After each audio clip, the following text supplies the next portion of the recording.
Raja Media kena senjata makan tuan.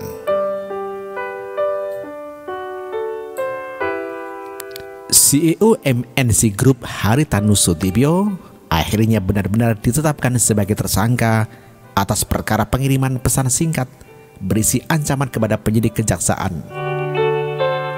Berdasarkan pada surat pemberitahuan dimulainya penyidikan atau SPDP tertanggal 15 Juni 2017.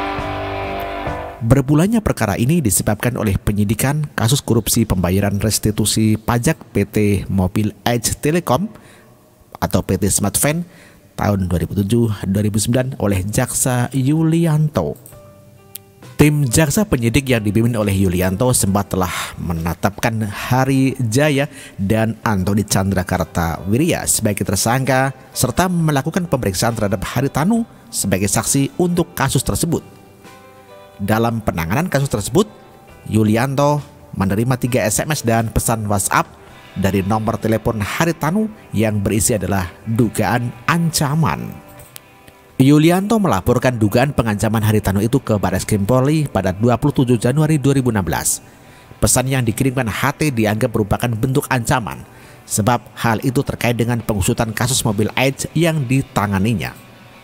Merefresh kembali ingatan kita akan kasus ini, berikut adalah isi dari pesan yang dikirim HT kepada Yulianto. 5 Januari 2016, Mas Yulianto, kita buktikan siapa yang salah dan siapa yang benar, siapa yang profesional dan siapa yang preman. Anda harus ingat kekuasaan itu tidak akan langgeng. Saya masuk ke politik antara lain salah satu penyebabnya mau memberantas oknum-oknum penegak hukum yang semena-mena, yang transaksional, yang suka abuse of power. Catat kata-kata saya di sini. Saya pasti jadi pimpinan negeri ini. Disitulah saatnya Indonesia dibersihkan. Dan tanggal 7 Januari 2016, Haritanu meng-SMS, saya masuk ke politik karena ingin Indonesia maju, dalam arti yang sebenarnya kasihan rakyat yang miskin makin banyak sementara negara lain semakin berkembang.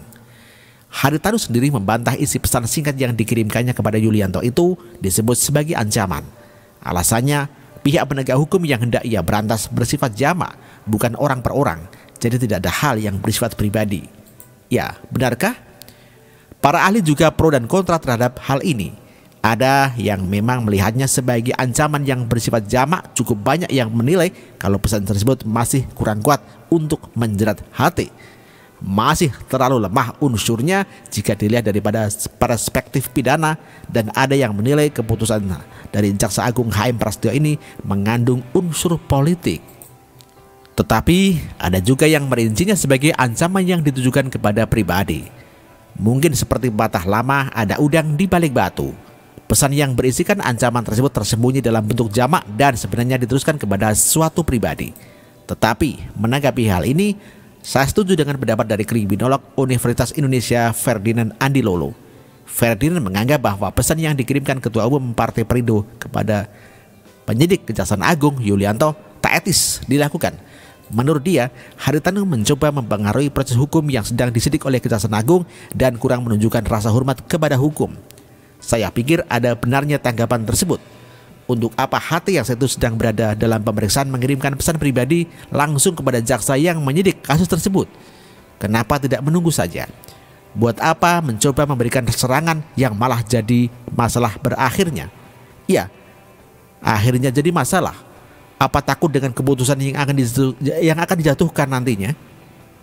Kalau tidak ada salah, seharusnya bisa dihadapi dengan tenang, atau jangan-jangan titik-titik. Ya, mulutmu adalah harimaumu, atau dalam hal ini pesan singkatmu adalah harimaumu.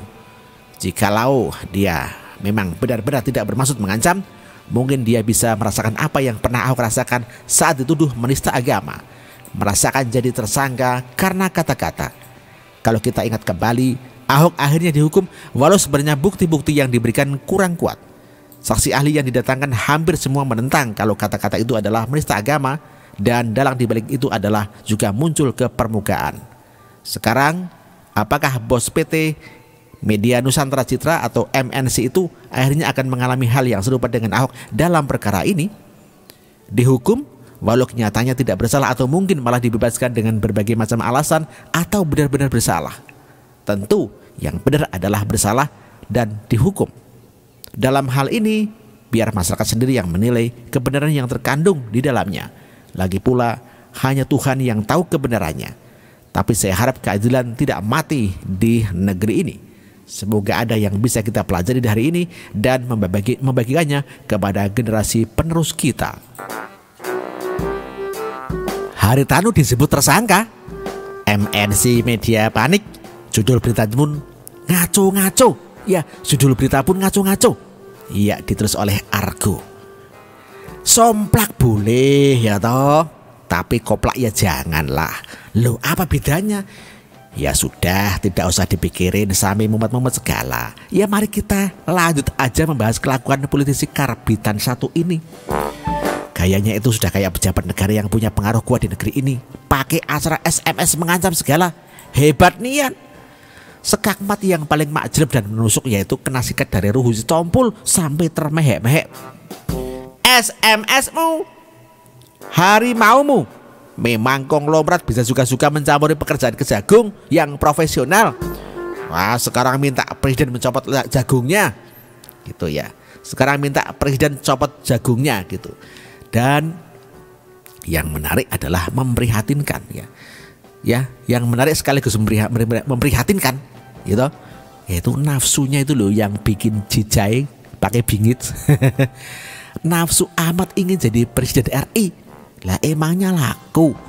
Apa ada yang mau milih? Nah, kalau karyawan NMC yang takut dipecat, ya mungkin iya. Ya mungkin ada sekian ratus karyawannya, hanya segelintir saja yang milih dia. Yang lainnya ogah. Apalagi seluruh rakyat Indonesia tambah ogah banget. Teman saya kan pernah bilang, sebenarnya sih kalau Haritanu mau jadi presiden, ya operasi dulu matanya, ya. Operasi dulu matanya, lalu jadi mu'alaf dan naik haji ke Tanah Suci. Ya setelah itu ganti namanya menjadi Haji M. Haryadi Tanuri. Saya langsung nyambur, hus, jangan kenceng-kenceng, nanti lo diancam pakai SMS bisa nyahok lo. Selain kena ancam pakai SMS, lo juga nanti diancam dan ditakut-takuti di media sosial oleh gerombolan akun siluman yang dikerahkan dari gedung MNC. Teman saya hanya melongo.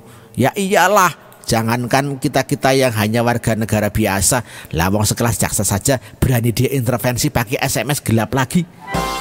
Ya, dulu pernah kali kasus itu meledak di permukaan. Tidak mau mengaku, lama-lama akhirnya ngaku juga kalau dia yang SMS. Orang tidak labil begini, gimana bisa memimpin negara ini? Stabil maksudnya. Orang tidak stabil begini bagaimana bisa memimpin negara ini? Ya akibat perilakunya yang koplak itu sekarang dia kena batunya. Dipanggil polisi untuk diminta keterangan. Ya dengan SMS ke jaksa yang sedang bertugas itu namanya intervensi dan percobaan pengancaman secara halus. Jadi percuma mau ngeles tingkat dewa dengan cara apapun. Mau bilang kata-kata dalam SMS itu kata-kata bersayap lah, jamak lah, tunggal lah, whatever lah, tetap saja bersalah. Apalagi SMS gelap itu dilaporkan ke polisi sama jaksa lagi, amsyong kan jadinya. Dan yang konyol dan bikin geli, semua media di bawah naungan MNC Group milik Haritanu kini panik dan kalang kabut. Saya tahu pembaca yang budiman pasti udah baca berita-berita di medianya Haritanu seperti Okezone, Sindonews dan lain sebagainya.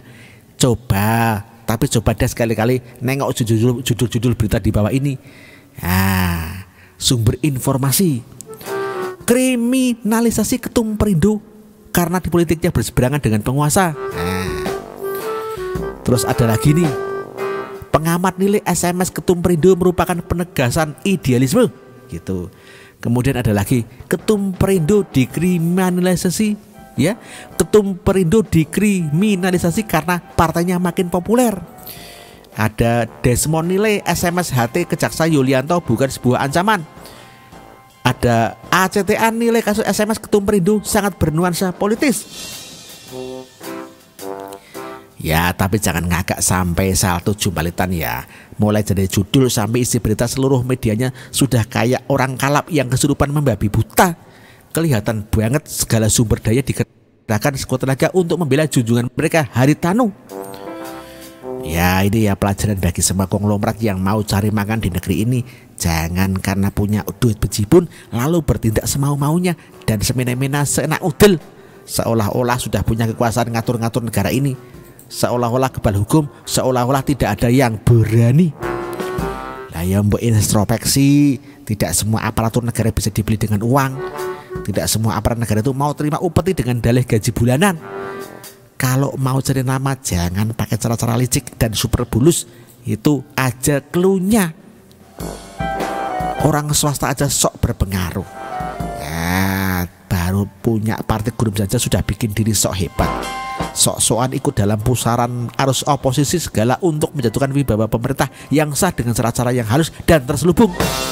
Ngaco dong bos. Ngaco dong bos. Hormati juga aparat negara yang sedang bertugas. Jangan diintervensi dengan cara-cara politik yang masih bau kencur di dunia politik. Diperalat orang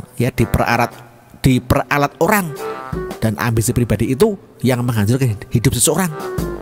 Jika tidak merasa bersalah, sampaikan itu di pengadilan nanti dengan fakta dan bukti yang sahih. Kalau tidak bersalah, ya bebas keluar dari pengadilan dan senyum sumringah. Kalau bersalah ya sudah, lupakan semua kemewahan dan keglamuran hidup yang dinikmati selama ini dengan mendekam di balik jeruji besi dan dinginnya lantai penjara. Sekaligus untuk merenungi diri dari balik penjara. Ya, sekaligus untuk merenungi diri dari balik penjara. Sudah pantaskah aku terjun ke politik?